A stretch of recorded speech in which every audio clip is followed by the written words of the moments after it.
हरे संघर धब राजा जी कि तू मदद नहीं माथा के दर्द धब राजा जी। दर्द के दवाई और भी बहुत बहुत बढ़िया बढ़िया गाना तो के आप लोग साहब बड़ी मैंने प्यार चले देने आइए प्रचार गाड़ी के पास एक और न गीत लगता रहे। है न जलता है कि सब दिन फसले बड़ा रोकड़ा से कि सब दिन फसले बड़ा रोकड़ा से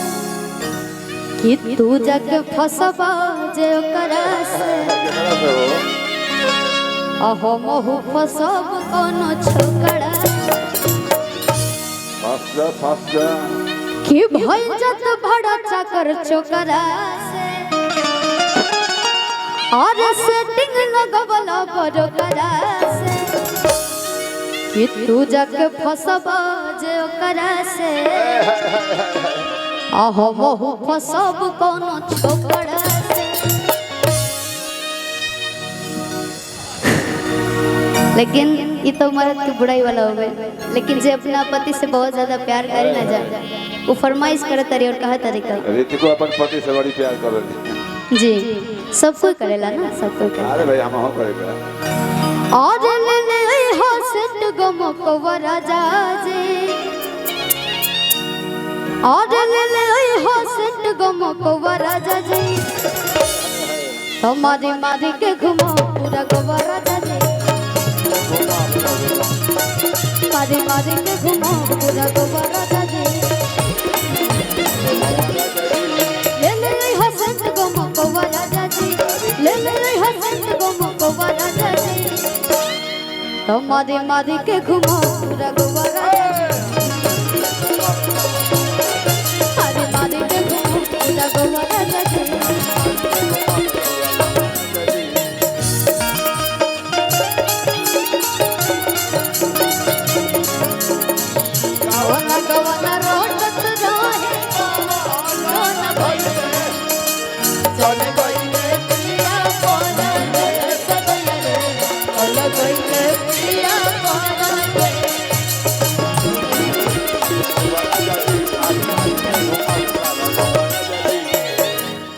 भैया के वो गाना है लेटेस्ट में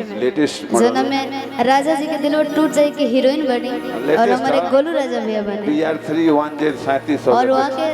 अगर सब गाना सुन ले उखम जा तब तो बहुत बढ़िया बा। लेकिन अगर ना सुन ले उखम जा तो भैया के वीडियो जाके जरूर देखा जाओ मैं अलग ही लुक है भैया का टोपी है क्या क्या लग रहा है उसमें बहुत क्यूट वो अलग ही लेवल का लुक था भैया और गाना बड़ी आप लोग प्यार भी देता नहीं जा सरकार की टोपी है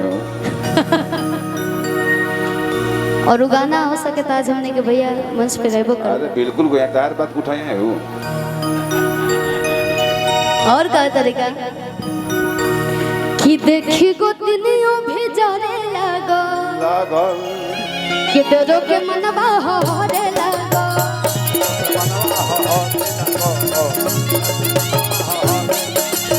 देखी गोतनियों भी जाने लगो डरो के मनवा होरे लगो आज पहुआ में पायो छमको राजा और ले हो सेट गमको राजा हमारे मारे के घुमा पूरा गोवा राजा मारे के घुमा पूरा गोवा राजा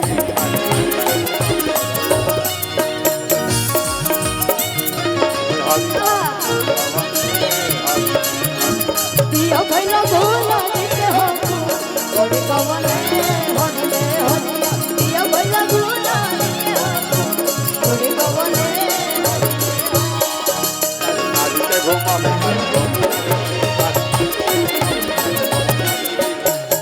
और कहता रे जी कि नहीं हर के हम सब फिने आई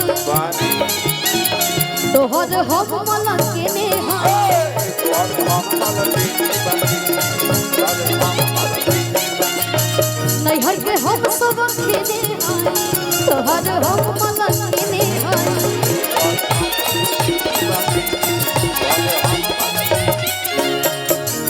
आज जो चोटी में जुड़ल टकवा राजा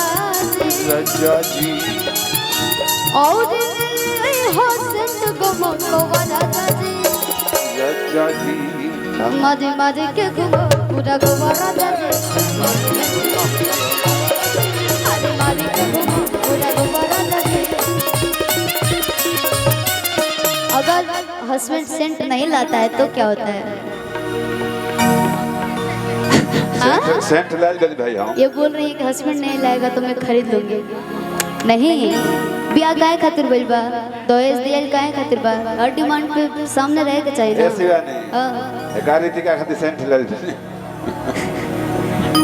इतर है ना सेंट ना इतर है तो सौंसे दे पवित्र हो जाए। अगर सेंट नहीं खाओ तब औरत ये कहते रही कि ऐसे दाई ने खा हमके जन खटाई बये राजा ये बेहोश ऐसे दाई ने खा हमके जे खटाई बये राजा हो खटाई बये राजा तो अब के जाई बनाई हर तो नहीं आई हो के जाई बनाई हर तो नहीं आई बये राजा।